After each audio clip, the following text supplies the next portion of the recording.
मला हे काउंटर दाखवायचं राहूनच गेलं. इथं आम्ही जे ताक असतं, मसाला पापड वगैरे असतं ते सगळं इथं बनवतात इथं, आणि इथून ते सर्व्हिसला जातं. हा एक छोटा फ्रीज आहे, ह्याच्यामध्ये पण थोडंफार साहित्य असतं आमचं किचनचं.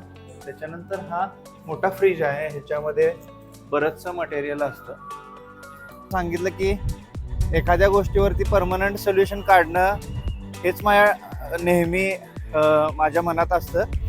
आणि सोलर सिस्टम साधारणतः मला 7 ते 7.5 लाख रुपये खर्च आला, आणि 2.5 ते 3 वर्षामध्ये माझा खर्च हा निघून पण गेला.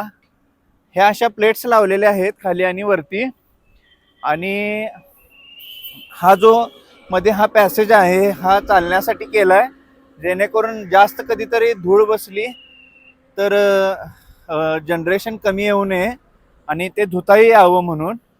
आणि तुम्ही इथं आला तर ह्या पाईप आहेत अशा, आणि त्याला पुढं गन आहे, आणि त्या गननी ह्याच्यावरती स्प्रे केलं तर सोलर पूर्ण साफ होऊन जातं.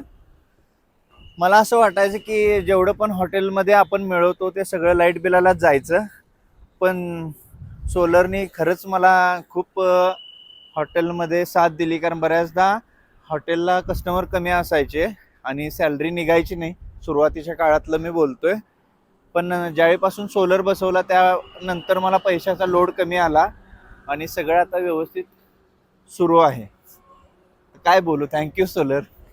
हा एक सुंदर नजारा तुम्ही बघू शकताय, आणि हॉटेलच्या बरोबर समोर. तर आजचा हा आमचा व्लॉग कसा वाटला कमेंटमध्ये नक्की सांगा. आमच्या चॅनेलला लाईक करा आणि अशाच नवनवीन व्हिडिओंसाठी सबस्क्राईब करायला विसरू नका.